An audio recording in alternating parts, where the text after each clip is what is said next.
안녕하세요. 네, 반갑습니다.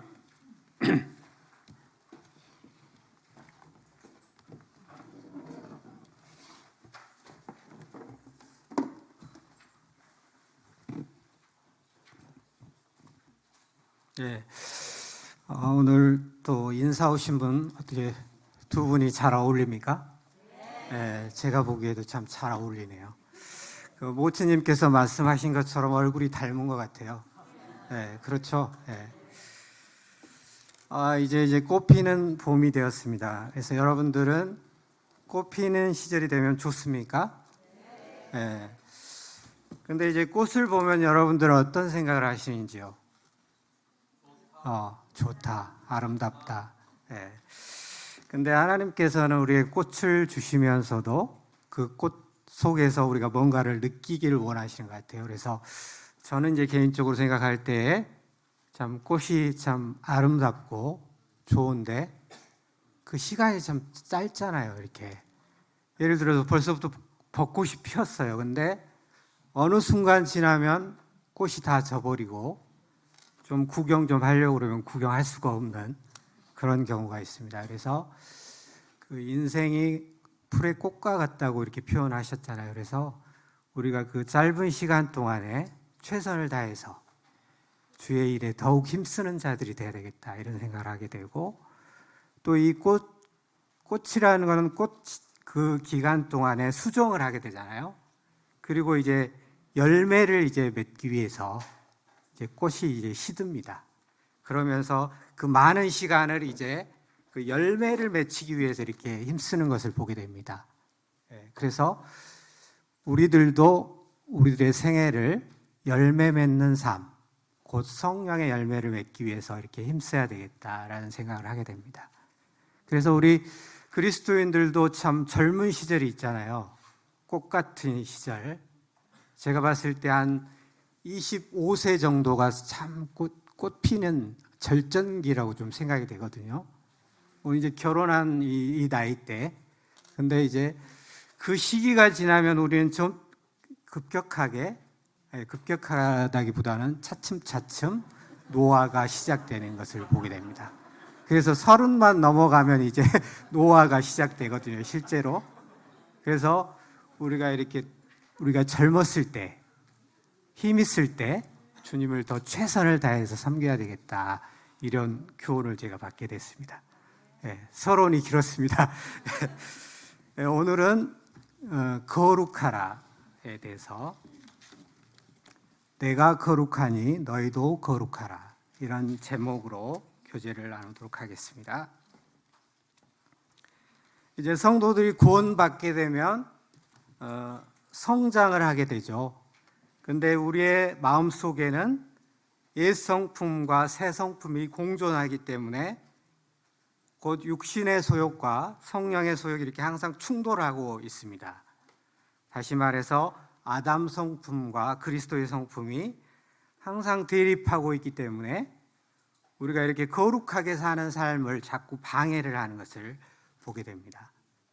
그런데 하나님께서는 본래 거룩하신 분이시기 때문에 그 사람이 죄를 짓는 것을 참 싫어하십니다. 여호와께서는 죄악을 기뻐하시는 분이 아니시다라고 말씀하고 계십니다. 그래서 우리들은 하나님의 거룩하심과 같이 우리들도 거룩한 삶을 살기를 원하십니다. 그래서 우리가 구원받으면 우리의 진정한 그 욕구는 하나님을 닮고자 하는 그런 마음이 있습니다. 누구나. 그게 정상적인 마음입니다. 그래서 우리들은 항상 거룩을 추구하려고 하는 그러한 욕구가 우리들의 마음속에 있습니다. 그런데 만약에 내가 어떤 죄를 짓고 하나님의 싫어하는 그런 악을 해가는데도 아무렇지도 않고 아무런 가책도 없고, 그렇다면 그 신앙을 점검해야 되겠죠. 그래서 하나님께서는 참으로 우리가 성결한 삶을 살기를 원하신다는 것입니다. 그래서 오늘 이제 몇 가지 이제 우리 스스로에게 자문자답하는 형태로 물어보고, 우리가 어떻게 생활을 할 때 거룩함에 이르는가, 또한 또 한 가지 우리들에게 참 거룩을 해치는 가장 또 큰 이유 중에 하나가 우리의 혀에 있습니다. 혀, 곧 말. 이것을 또 어떻게 우리가 제어할 것인가, 또 잘 사용할 것인가에 대해서 살펴보도록 하겠습니다. 그럼 먼저 우리가 모든 일을 이렇게 직면할 때 우리가 어떤 관점으로, 어떤 시선으로 그것을 바라볼 것이냐, 이것을 스스로 질문하고 답한 다음에 행동했을 때 하나님께서 기뻐하시는 그런 삶을 살 수가 있을 것 같습니다. 첫 번째, 내가 이 일을 했을 때 하나님께서 영광을 받으실 만한 일인가? 고린도전서 10장 31절을 찾아보시겠습니다. 10장 31절. 그런즉 너희가 먹든지 마시든지 무엇을 하든지 다 하나님의 영광을 위하여 하라. 그 앞부분에 보면 23절, 10장 23절 보시면 모든 것이 가하나 모든 것이 유익한 것이 아니요 모든 것이 가하나 모든 것이 덕을 세우는 것이 아니니. 그 다음에 25절, 무릇 시장에서 파는 것은 양심을 위하여 묻지 말고 먹으라. 그 다음에 27절, 불신자 중 누가 너희를 청할 때에 너희가 가고자 하거든 너희 앞에 차려놓은 것을 무엇이든지 양심을 위하여 묻지 말고 먹으라. 누가 너희에게 이것이 재물이라 말하거든 알게 한 자와 그 양심을 위하여 먹지 말라. 그래서 이제 여기서 이제 먹는 문제가 나오는데, 우리가 어떤 재물에 대해서 우리가 양심껏 먹을 수가 있는 것이죠. 이제 불신자가 우리들에게 그 음식을, 예를 들어서 제사 음식을 차려준다 할지라도 하나님께서 거룩하셨다 하셨기 때문에 우리가 그걸 다 먹을 수 있는 겁니다. 그런데 예외적인 게 무엇이냐면, 만약에 그 양심이 약한 사람들이 그것이 재물이라고 얘기를 했을 때는 내가 그 사람을 위해서 먹지 않는 것이죠. 그 재물에 대해서. 왜냐하면 그 형제는 그것에 대해서 마음에 불편해하고 먹는 것에 대해서 부담을 느끼기 때문에 그 형제를 위해서 내가 스스로 자제를 하는 것입니다. 그래서 먹든지 마시든지 무엇을 하든지 이게 하나님의 영광을 위한 것인가 살피고, 이렇게 방금 말씀드린 것처럼 먹을 때도 이렇게 하는 게 중요할 것 같습니다. 그리고 우리가 이제 주위에 어떠한 일을 할 때 정직하지 못한 일, 회사에서도 또 깨끗하지 못한 일, 장부를 조작한다거나 이런 것들은 해서는 안 된다는 것이죠. 첫 번째, 하나님의 영광을 위해서 하라고. 두 번째, 이것이 세속적인 것은 아닌가. 야고보서 4장을 한번 살펴볼까요? 4장 4절. 어느 형제님께서 한번 읽어주시기 바랍니다. 4장 4절.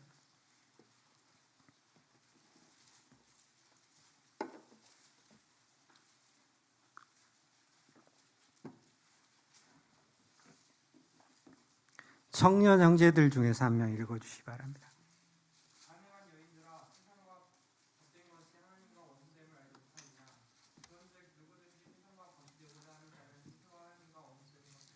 예.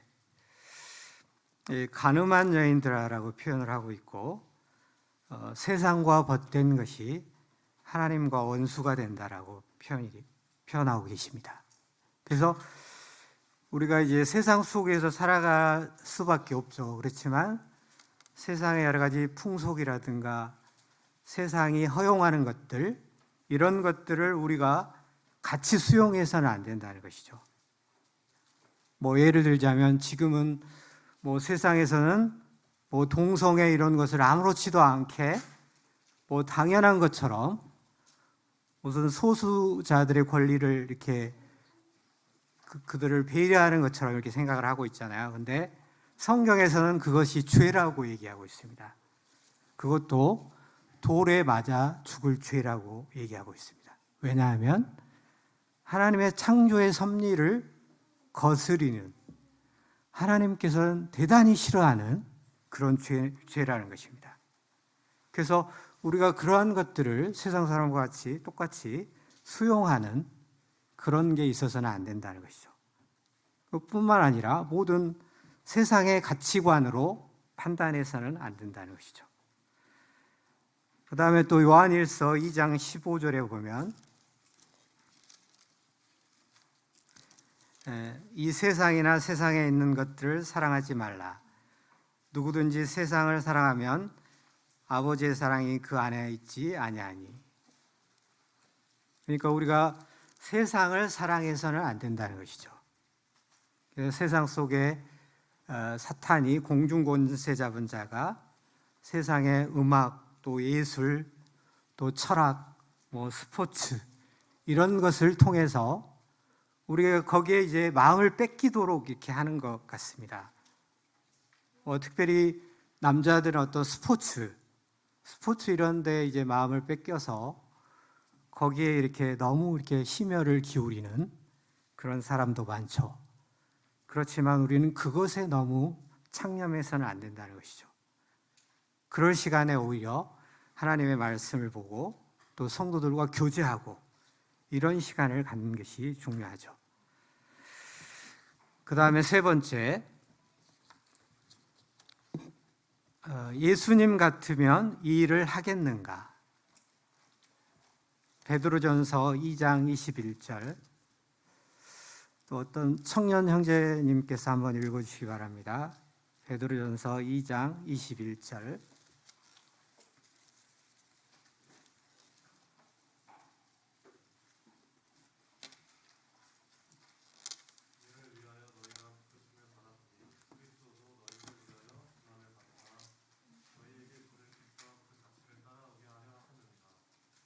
예. 그래서 예수님께서도 이제 본을 보이셨잖아요. 본을. 그다음에 22절에 이제 계속 연달아서 보게 되면 베드로전서 2장 22절, 그는 죄를 범하지 아니하시고 그 입에 거짓도 없으시며 욕을 당하시되 맞대어 욕하지 아니하시고 고난을 당하시되 위협하지 아니하시고 오직 공의로 심판하시는 이에게 부탁하시며.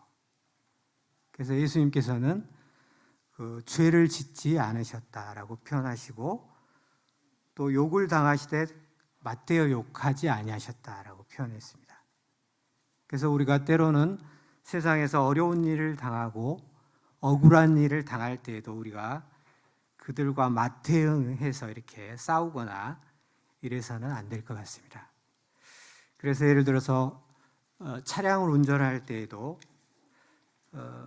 세상에는 아주 그 성질이 개팍한 사람들이 많잖아요. 그래서 자신이 잘못해놓고도 이렇게 막 욕하고 삿대질하고 이런 사람들이 있는데 그리스도인들은 그것을 참아야 되는 것이죠.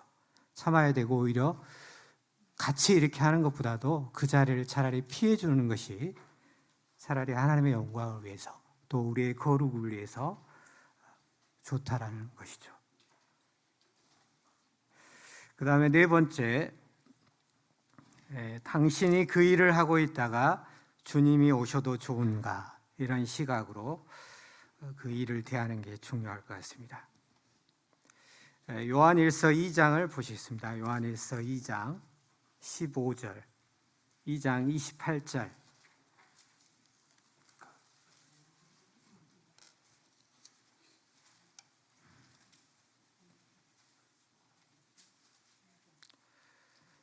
요한일서 2장 28절. 자녀들아 이제 그의 안에 거하라. 이는 주께서 나타내신 바 되면 그가 강림하실 때에 우리로 담대함을 얻어 그 앞에서 부끄럽지 않게 하려 함이라. 그래서 우리가 어떤 일을 할 때에, 내가 일을 할 때 하나님께서 또 주님이 오셨을 때 내가 이 행위가 참 부끄럽지 않은 일인가, 이런 것을 생각하면서 할 필요가 있고, 우리가 예를 들어서 주님이 언제 오실지 모른다, 오늘 당장 오실 수도 있다라는 생각을 하게 되면 어떻게 살겠습니까? 매사를 진지하게 살겠죠. 그리고 경건하게 살고자 하는 마음이 있을 것입니다. 그래서 우리가 지금 주님이 오실 때가 가깝다라고 이렇게 입버릇처럼 얘기를 하잖아요. 근데 실제 삶 속에서는 그렇게 살지 않을 때가 많이 있습니다. 저 자신도 그렇지만. 근데 주님이 곧 오신다, 당장 오실 수 있다라는 생각을 하게 되면 이런 성결한 삶의 촉진제가 되는 것이죠. 그 인식을 하고 있으면. 만약에 예를 들어서 주님이 당장 지금 오셨는데 내가 어떤 음란한 영화를 보고 있거나 또 음란한 서적을 보고 있거나 또 자기의 정욕에 필요한 것들을 이렇게 채우고 있을 때 대단히 부끄러운 그런 생각이 들지 않겠습니까? 그래서 하나님께서 오셨을 때에도, 주님이 오셨을 때도 정말 떳떳하고 또 기쁨으로 주님을 맞이해야 되죠. 그래서 우리는 항상 어떤 일을 할 때 주님이 지금 보고 계신다, 또 주님이 언제 오실지 모른다라는 생각을 가지고 행동을 하는 게 참 중요할 것 같습니다. 또 요한일서 3장 3절 또 어떤 청년 형제님이 한번 읽어주시기 바랍니다. 요한일서 3장 3절.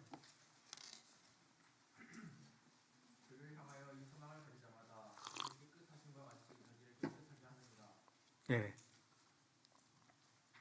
그래서 여기서 표현된 것처럼 그의 깨끗하심과 같이 자기를 깨끗하게 하느니라 라고 표현했습니다. 주님께서는 정말 깨끗하신 분이죠. 죄가 하나도 없으신 분이죠. 그분의 모습을 그대로 우리가 닮아가는 것이 곧 성결한 삶이죠. 그 다음에 5번째, 당신의 몸이 성령의 전이라고 생각할 때에도 기꺼이 그것을 할 수 있는가? 이런 질문을 할 필요가 있죠. 그래서 고린도전서 6장 19절에 보면 너희 몸은 너희가 하나님께로부터 받은 바 너희 가운데 계신 성령의 전인 줄 알지 못하느냐? 너희는 너희 자신의 것이 아니라 값으로 산 것이 되었으니 그런즉 너희 몸으로 하나님께 영광을 돌리라. 그래서 우리는 우리의 몸이 성령의 전이라고 이렇게 잘 알고 있잖아요. 그래서 우리의 몸에 어떤 성적인 부도덕한 행동을 한다든가, 그래서 그 전에도 보면은 고린도전서 6장에 보면은 음행을 피하라 이런 말씀이 있잖아요. 그래서 우리 그리스도인 중에 때로는 장로 형제님들 중에 이 음행의 문제로 중도의 주님의 일을 포기하고 낙오하는 경우가 의외로 많습니다. 그래서 우리가 이렇게 항상 조심해야 되는데, 예를 들어서 청년 형제 자매님들도 이렇게 어떤 상황 속에서 남녀가 단둘이서 어떤 밀폐된 공간에 있다든가 이런 것들을 스스로 자리를 피해야 된다는 것이죠. 우리는 어떤 상황이 이렇게 됐을 때 자기도 모르게 이렇게 죄를 범하게 되는 것입니다. 그래서 요셉처럼 그런 상황 속에서 자리를 피하는 것이 참 중요하다는 것입니다. 그래서 여기서 표현된 것처럼 음행은 피해야 되는 것이죠. 피해야. 내가 거기에서 극복하고 이길 수 있다라고 생각하면 오산이고, 항상 이 마귀는 그런 것들을 노립니다. 우리가 그것을 이길 수 있다. 근데 우리는 그 자리를 피해야 되는 것입니다. 그리고 그런 상황을 우리가 스스로 만들지 않는 것이 중요하죠. 그래서 어떤 그리스도인 의사는 지혜롭게 이렇게 일을 한다 그럽니다. 예를 들어서 그 환자들이 이렇게 쭉 오잖아요. 그러면 항상 간호사를 옆에 두거나 또 예를 들어서 제일 마지막 손님이 오면 그 손님을 남자 손님으로 마지막 손님을 맞는 거예요. 그래서 그런 여러 가지 유혹에 올 수 있는 그런 상황을 스스로 피하는 그런 지혜로운 그리스도인도 있다라고 들었습니다. 그래서 이제 우리가 구원받기 전에 했던 것들이 많이 있잖아요. 예를 들어서 술을 마셨다든가 또 담배를 피운다든가 이런 행위를 했었는데, 우리는 이제 우리가 성령의 전이라고 인식을 하게 되면 그런 것들을 자연스럽게 끊게 되는 것이죠. 이 거룩한 성전에 어찌 이런 술을 넣을 수가 있겠습니까? 아니면 심지어 마약을 우리가 할 수 있겠습니까? 그리고 담배 같은 걸 하면 안 되죠. 그래서 우리 그리스도인들은 남들이 봤을 때, 특별히 또 이방인들이 봤을 때에도 참 덕스러운 행동을 해야 된다는 것이죠. 예를 들면 우리가 그 술집에 들어가는 경우가 있잖아요. 뭐 회식을 한다 그래서, 물론 그리스도인들이 술을 안 마시죠. 그냥 음료수만 마시고 그러는데, 할 수만 있다면 이런 장소도 안 들어가는 게 좋죠. 왜냐하면 다른 성도가 이렇게 봤을 때 오해를 할 수가 있잖아요. 오해를 할 수 있고, 그런 장소에 들어가는 것 자체가 덕이 안 되기 때문에 우리는 스스로 그런 장소를 가지 않는 것이 참 좋습니다. 그 다음에 6번째, 당신의 행동이 다른 사람들에게 어떤 영향을 미치겠는가. 고린도전서 8장 9절부터 13절, 또 어떤 청년 형제님이 한번 읽어주시기 바랍니다.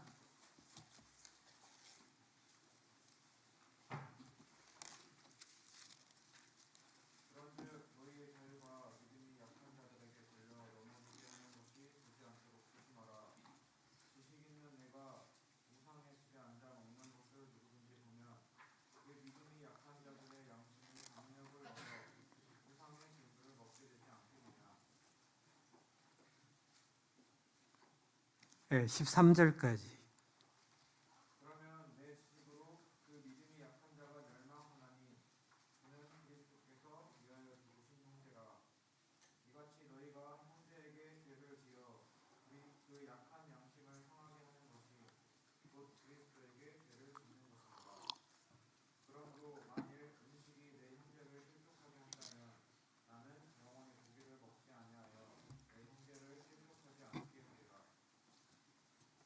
예, 처음에 언급했던 것과 이제 비슷하기 때문에 거기에 중복되지 않은 부분만 말씀드리겠습니다. 여기에서 보면 그리스도께서 위하여 죽으신 형제라라는 표현이 나오잖아요. 11절에 보면, 그래서 우리가 우리의 잘못된 행동으로 형제가 실족하게 된다면 그런 인식을 해야 되는 거예요. 그리스도께서 위하여 죽으신 형제다. 얼마나 귀한 형제입니까? 주님의 목숨을 바쳐서 구원하신 형제, 너무나 귀한 형제죠. 그 형제를 실족하지 않게 하기 위해서 13절에 보면, 나는 영원히 고기를 먹지 아니하여 내 형제를 실족하지 않게 하리라. 이런 자세로 우리가 하나님을 섬길 때 이 거룩함, 성화에 가까워져 가는 것이죠. 그 다음에 7번째, 악의 모양은 없는가. 데살로니가 전서 5장 보시겠습니다.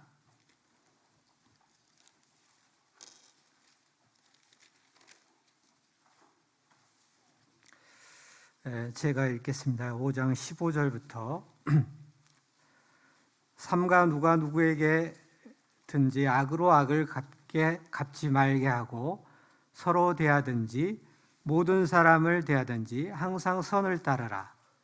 항상 기뻐하라. 쉬지 말고 기도하라. 범사에 감사하라. 이것이 그리스도 예수 안에서 너희를 향하신 하나님의 뜻이니라. 성령을 소멸하지 말며 예언을 멸시하지 말고 범사에 헤아려 좋은 것은 취하고 악은 어떤 모양이라도 버리라. 여기에서 이제 그 주님의 뜻이 나오잖아요. 하나님의 뜻, 항상 기뻐하고 쉬지 말고 기도하고 범사에 감사하는, 이것이 하나님의 뜻, 그 성결한 삶의 길이죠.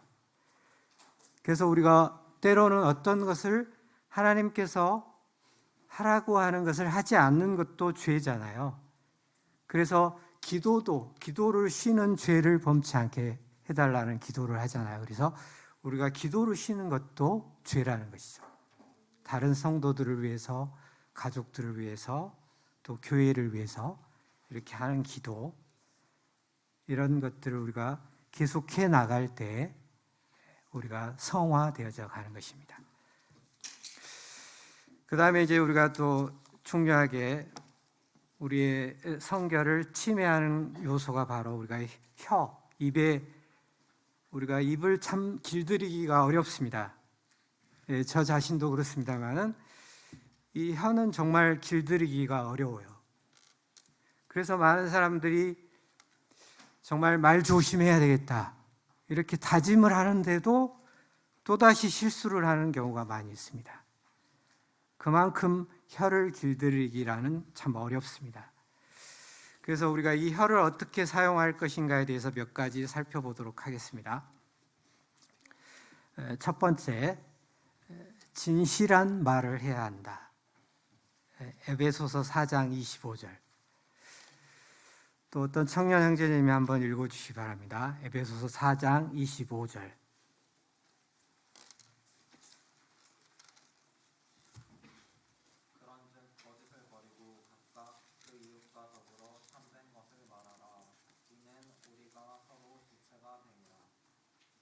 네, 감사합니다. 그래서 우리는 항상 그 거짓, 세상 사람들은 속이는 게 이렇게 거의 습관화돼 있어요. 뭐 직장 생활에서도 그렇지만은 거짓말하는 걸 자꾸 가르쳐요. 그 업무상 그렇게 가르치는 경우가 많이 있잖아요. 그래서 상사를 찾으면 나 없다고 하라고 이렇게 거짓말을 시키고 막 그런 경우가 많잖아요. 그래서 이런 것들은 그리스도인이 그들의 문화와 똑같이 당연한 것으로 생각하고 거짓말하고 이렇게 해서는 안 된다는 것이죠. 그 업무를 볼 때에도 아주 정직하게, 회계를 볼 때도 정직하게 이렇게 봐야 된다는 것입니다. 진실하게. 이러한 진실함이 이렇게 사라졌을 때에 사람들은 신뢰를 잃게 되는 것을 보게 됩니다. 예를 들어서 어떤 그 일을 시켰는데 인건비를 지불하지 않고 그것을 자꾸 번복하고 다음에 준다 그래가지고 또 안 주고, 우리 같은 경우도 그런 경우가 많이 있습니다. 일을 했는데 돈을 못 받는 경우가 많이 있어요. 곧 주겠다 이렇게 자꾸 얘기를 했는데 또 받으러 가면 주지 않고, 그래가지고 결국은 그 인건비를 떼이는 경우가 많이 있습니다. 뭐 제가 그랬다는 건 아니고요. 주위에 그런 사람들이 간간히 있더라고요. 그래서 하나님께서는 그런 그 노동자의 인건비를 떼어먹는 행위, 이것에 대해서 대단히 싫어하십니다. 그래서 그런 것들은 정말 진실하게, 솔직하게 이렇게 모든 것들을 일 처리를 해야 된다는 것이고, 또 두 번째는 우리가 말을 할 때 가치 있는 말, 또 덕을 세우는 말을 해야 된다. 에베소서 4장 29절입니다.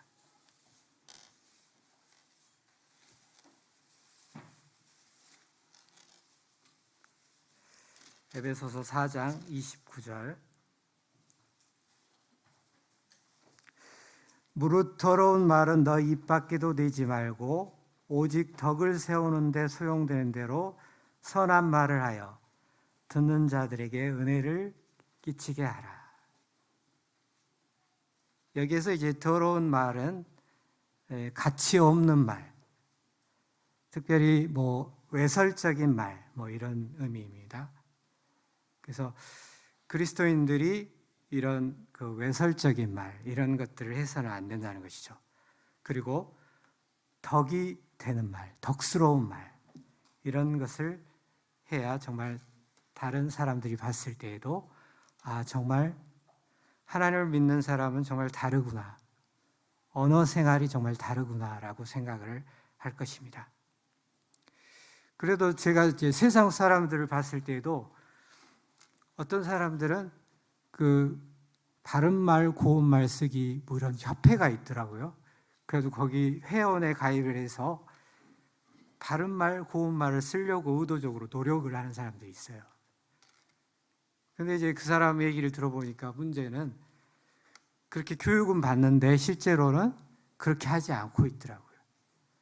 다른 사람을 이렇게 욕하고 비난하고 막 그러면서 자기는 거기 협회 회원이라고 이렇게 표현하는 사람이 있어요. 그래서 우리가 그리스도인인 줄 다른 사람들이 다 알고 있잖아요. 그럴수록 우리가 더욱 말을 참 조심해야 될 것 같습니다. 그 다음에 세 번째, 적합한 말이어야 한다. 적합한 말. 잠언 25장 11절, 또 어느 청년 형제님이 한번 읽어주시기 바랍니다. 25장 11절과 15장 23절까지.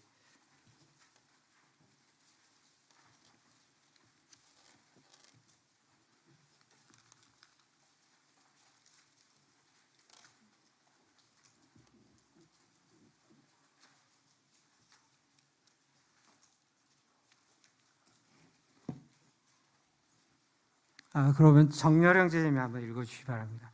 25장 11절. 맞아. 정정열. 제가 실수했습니다.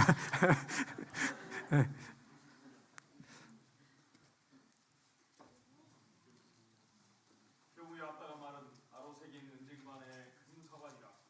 슬기로운 자의 책망은 청정한 귀의 금고리와 정금장식이라. 그 다음에 거기까지만 하시고요. 그 다음에 잠언 15장 23절.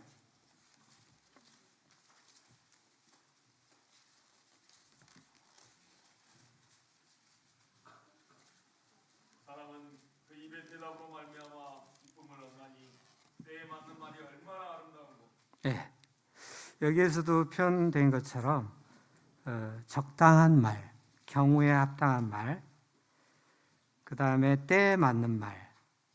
그래서 때에 맞는 말이 얼마나 아름다운고 이렇게 감탄하고 있잖아요. 그래서 우리가 예를 들자면 사회를 볼 때에도 정말 그때그때 맞는 때 적당한 말을 이렇게 할 때에 정말 사회를 물 흐르듯이 잘 본다 이렇게 느끼잖아요. 그래서 우리가 어떤 상황 속에서도 그때에 맞는 이렇게 말을 해야 된다는 것이죠. 그럴 때 듣는 사람도 정말 마음에 합하는 마음이 생기잖아요. 아멘이 되고 고개가 끄덕여지고. 그런데 어떤 사람은 전혀 그 상황에서 이 말을 해서는 안 돼요. 적절하지 않은 말을 함으로써 그 분위기가 아주 싸해지는, 아주 찬물을 끼얹은 듯한 그런 느낌을 받을 때도 있잖아요, 우리가. 그래서 우리가 항상 그 장소와 때에 맞는 그런 말을 우리가 구사해야 될 것 같습니다. 그 다음에 네 번째, 은혜로운 말이어야 한다. 골로새서 4장 6절입니다.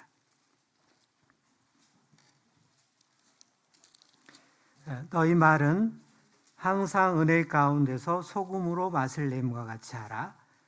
그리하면 각 사람에게 마땅히 대답할 것을 알리라. 그래서 여기서 소금이라는 표현이 나오잖아요. 그래서 제가 그 햇불지에 보니까 그런 내용이 나오더라고요. 그 소금을 우리가 적당하게 사용하면 좋잖아요. 근데 너무 많이 사용하면 과유불급이라고, 너무 많이 사용하면 이제 너무 짜고 또 더 음식이 맛이 없죠. 짜니까. 너무 또 싱거워도 문제고, 그래서 적당하게 넣는 게 중요하잖아요, 소금은. 그래서 우리 인체에는 참 소금이 필요해요. 근데 소금이 또 지나치면 어떻습니까? 고혈압이 생기고 막 이렇게 여러 가지 건강상의 문제가 생기는 것을 보게 됩니다. 그래서 소금으로 맛을 냄과 같이 하라. 그래서 우리가 또 소금의 역할이 뭐냐면 부패를 방지하는데, 우리의 말이 다른 사람에게 상처를 주거나 이런 말이 아니라 오히려 부패하지 않게, 오히려 관계를 오래 지속할 수 있게 하는 그런 역할이 이렇게 소금으로 맛을 냄과 같이 하라, 이런 말의 의미인 것 같습니다. 그래서 예수님께서도 그 간음 중에 잡힌 여인에게 한 말이 있는데, 죄 없는 자가 먼저 돌로 치라, 이렇게 얘기를 했잖아요. 근데 이제 생각해 보면 다 누구나 죄가 있잖아요. 그래서 어른에서 시작하여 어린 사람까지 다 이렇게 다 나가고 없을 때 예수님께서 하신 말씀이, 나도 너를 정죄하지 아니하노니 가서 다시는 죄를 범치 말라. 그래서 주님께서는 정죄하지 않으셨어요. 왜냐하면 용서해 주셨죠. 그러니까 그 죄도 어떤 죄입니까? 실상은 돌에 맞아 죽을 죄잖아요. 죽을 죄를 지었어요, 이 여인이. 근데 주님께서 살려주신 거죠. 그렇지만 여기에서 끝나지 않고 주님께서 뭐라 말씀하셨냐? 다시는 가서 죄를 범치 말라, 이렇게 말씀하셨습니다. 아니, 괜찮아, 사람은 실수할 수 있어, 또 지어도 돼, 그럼 내가 또 용서해 줄게, 이게 아니라 다시는 가서 죄를 범치 말라, 이렇게 말씀하셨습니다. 그 이유는 이 죄라는 게 너무나 심각한 폐해가 있기 때문에 그렇습니다. 우리가 잘 알고 있듯이, 제가 자주 예를 듭니다만, 다윗이 죄를 범함으로 어떤 결과를 초래했습니까? 자기 자신에게만 안 좋은 것뿐만 아니라 자기 온 가족이 거의 초토화가 됐잖아요. 자기 자식이 죽고 또 반역을 일으키고, 그래서 집안이 완전히 쑥대밭이 되고 피가 낭자하는 그런 상황이 됐잖아요. 그래서 다윗이 너무나 철저하게 이런 것을 알았기 때문에 노후에 젊은 여인을 붙여줬을 때도 같이 동침하지 않은 그런 태도를 보이는 것을 보게 됐습니다. 그래서 우리는 우리의 말이 항상 은혜로워야 되고, 또 적절한 말이어야 되고, 또 죄를 짓지 않는 결과를 초래해야 된다는 것이죠, 우리의 말 자체가. 그 다음에 5번째, 우리의 말이 순결해야 한다입니다. 에베소서 5장 3, 4절을 또 청년 형제님이 한번 읽어주시기 바랍니다. 오늘 조 형제님이 한번 읽어주시기 바랍니다. 인사 오신 에베소서 5장 3, 4절.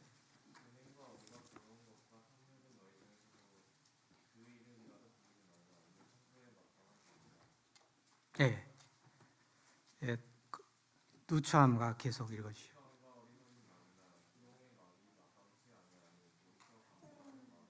네. 그러니까 항상 음행에 대해서 자주 이렇게 언급을 하고 있고, 또 더러운 것, 탐욕. 근데 여기에서 이제 심지어 그 이름조차 부르지 말라고 이렇게 말씀하고 있습니다. 그 다음에 이제 또 그 밑에 보면 희롱의 말. 이제 세상 사람들은 아주 습관적으로 희롱의 말을 이렇게 많이 하잖아요. 특별히 여자분들에게 그런 희롱의 말을 했을 때 여자분들은 그게 상당히 불쾌하잖아요. 근데 그리스도인이 이런 말을 해서는 절대 안 되는 것이죠. 근데 이제 우리가 그리스도인들이 교회 안에서는 다들 거룩하게 사는 것처럼 보일 수 있어요. 그렇지만 우리가 직장 생활하면서 또 어떤 상황이 악화됐을 때 우리가 그것을 잘 지킬 수 있어야 되는 것이죠. 우리가 사실 좋을 때는 별로 그런 게 잘 안 나타나요. 근데 누군가 나를 이렇게 흔들었을 때 그 안에서 찌꺼기 같은 게 올라오잖아요. 이렇게 욱하는 게 올라오고, 그럴 때 참 조심해야 되고 그리스도인들이 순결을 유지해야 된다는 것입니다. 그 다음에 6번째, 맹세하는 말을 해서는 안 된다. 내가 이것을 뭐 직을 걸고 맹세코 뭐 하나님의 이름을 걸고 뭐 이런 식의 얘기를 해서는 안 된다는 것이죠. 절대 그런 얘기를 함부로 해서는 안 됩니다. 왜냐하면 우리는 그것을 지킬 능력이 사실은 없어요. 근데 자기가 지킬 수 있는 것처럼 막 힘을 주고 이렇게 얘기를 하는 경우가 있는데, 그것은 참 악으로부터 나는 것이라고 말씀하고 있습니다. 그래서 레위기 19장 12절에도 너희는 내 이름으로 거짓 맹세함으로 내 하나님의 이름을 욕되게 하지 말라, 이렇게 표현했습니다. 그러니까 하나님의 이름을 걸고 이렇게 맹세하는 건 참으로 좋지 않은 행동이라는 것이죠. 참으로 거룩을 해치는 행동이라는 것입니다. 마태복음 5장을 또 한번 보시겠습니다. 마태복음 5장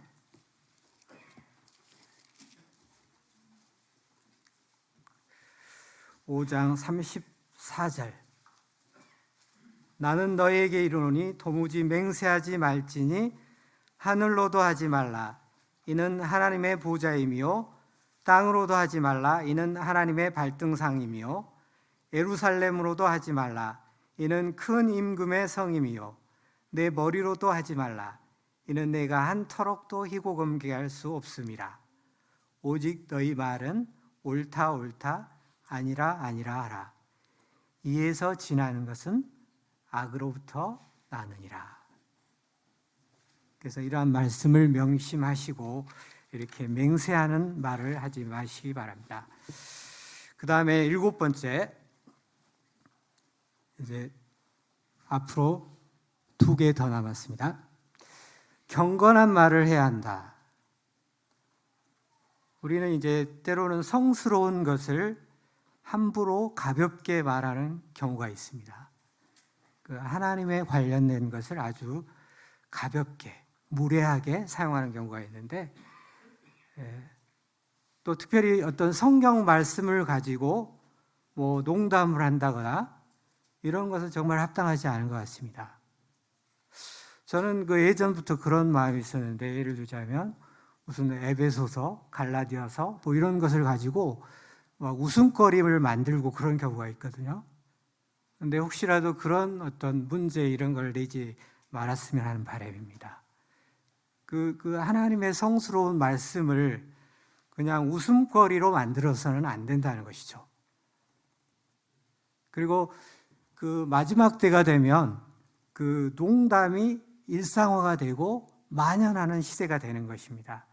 왜 그걸 알 수 있냐면 그 로세 때 그랬잖아요. 로세 때의 특징이 뭐냐면 그 마지막 때가 되면 동성연애자들이 만연하고, 그 다음에 사람들의 진실함이 없기 때문에 항상 농담이 이렇게 팽배해 있어요. 그래서 이제 롯이 심판을 경고했을 때에도 그 사위들이 뭐라 그랬습니까? 농담으로 여겼다 그랬어요.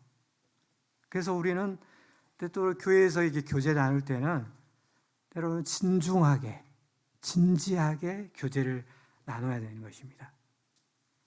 물론 이제 하나님께서는 그 유머러스한 부분이 있습니다. 분명. 그러니까 우리가 유머를 구사할 때도 그 품격 있는 유머를 구사해야 된다는 것이죠.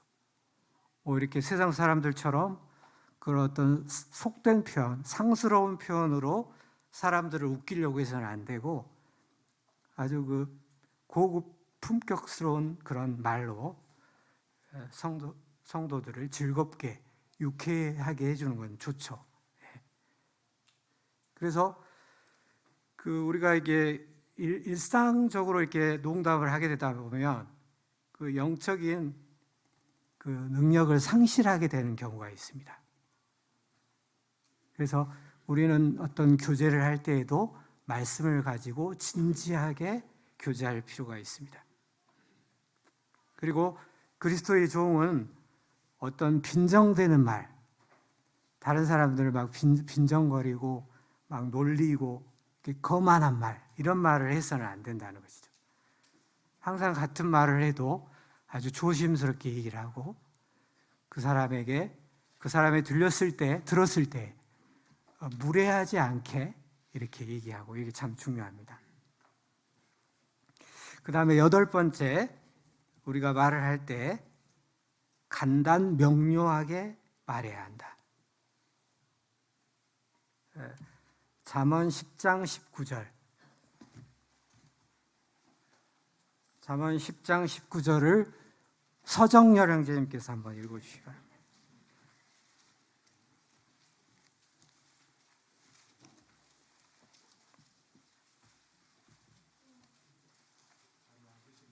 안 계셔요? 그러면 이현빈 형제가 한번 읽어주시기 바랍니다.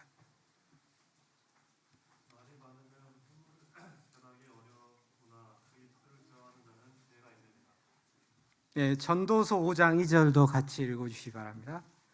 전도서 5장 2절.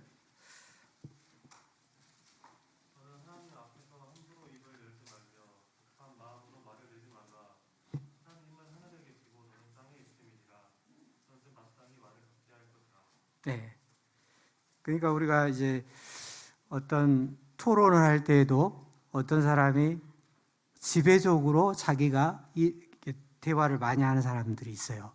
우리가 어떤 모임을 하나 그런 경우가 많이 있습니다. 그래서 이제 예를 들어서 이렇게 정치권에서 토론을 할 때는 그 정해진 시간을 딱 주잖아요. 그래서 그 시간이 오버되면 마이크가 저절로 꺼지고 이렇잖아요. 그래서 우리는 이제 말을 많이 하고 싶어요. 누구나 자기 의견을 피력하고 싶으니까. 근데 그것을 절제할 줄 알아야 된다는 것이죠. 말을 딱 적당하게 할 만큼만 그렇게 하는 게 필요하죠.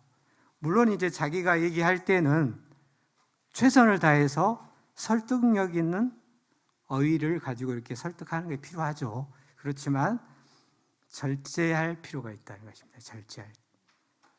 사람이 말이 많으면 항상 그 사람의 허물이 드러나게 돼 있어요. 실수가 드러나게 되고. 그래서 우리 입술을 제어하는 게 필요하다는 것입니다. 그 다음에 마지막으로 9번째,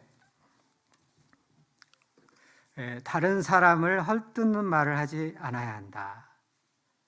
레위기 19장 16절. 또 박경락 형제님 한번 읽어주시기 바랍니다.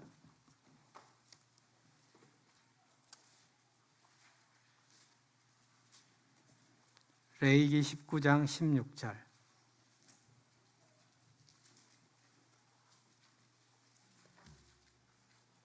너는 내 백성 중에 돌아다니며 사람을 비방하지 말며 내 이웃의 피를 흘려 이익을 도모하지 말라. 나는 여호와이니라. 네. 그리고 잠언 16장 28절에도 패역한 자는 다툼을 일으키고 말장이는 친한 벗을 이간하느니라. 그리고 이제 잠언 6장 16절에도 한번 찾아보실까요? 잠언 6장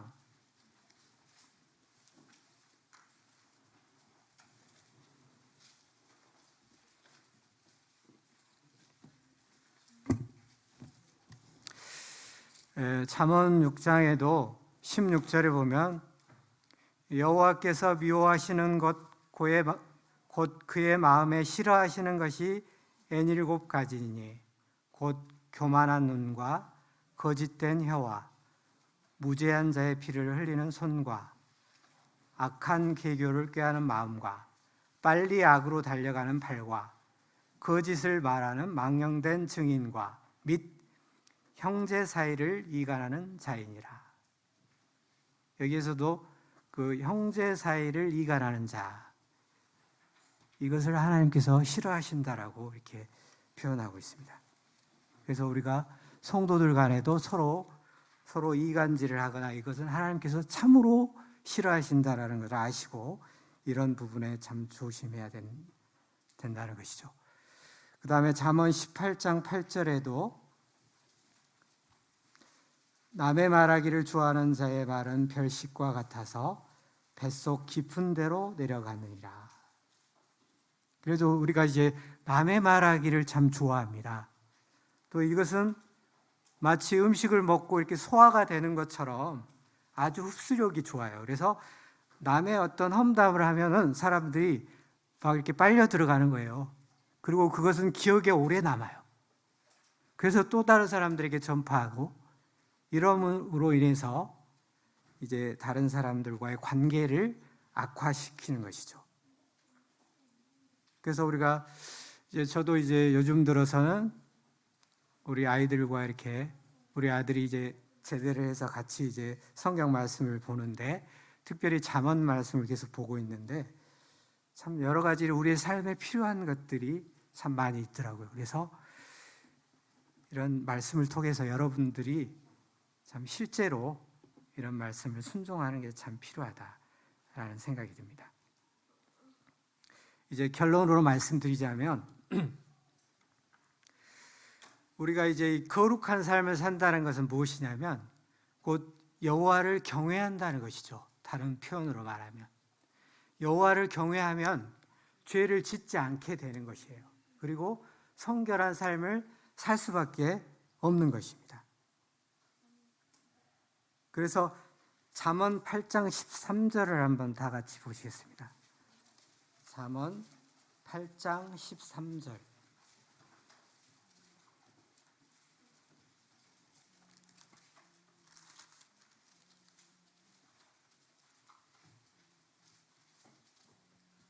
여기서도 보면 여호와를 경외하는 것은 악을 미워하는 것이라. 나는 교만과 거만과 악한 행실과 패역한 입을 미워하느니라. 그래서 오늘 쭉 열거했던 그런 내용, 어떤 시각을 가지고 우리가 행동할 것인가에 따라서 우리가 성결을 유지할 수 있고 또 우리가 혀를 어떻게 사용해야 우리가 성결한 삶을 살 수 있는가에 대해서 쭉 살펴봤는데 그러한 부분이 함축적으로 방금 읽었던 잠언 8장 13절에 이렇게 함축되었다라고 생각이 되어집니다. 그래서 마지막으로 우리가 이 죄를 멀리하기 위해서는 자기의 자신을 의의 병기로 하나님께 드리면 자연스럽게 죄는 멀어지게 되는 것입니다. 그러니까 적극적으로 죄를 멀리할 수 있는 방법이 바로 우리 자신을 의의 병기로 하나님께 드리는 것, 이것이라고 이렇게 마지막으로 말씀드리겠습니다. 이상으로 마치겠습니다.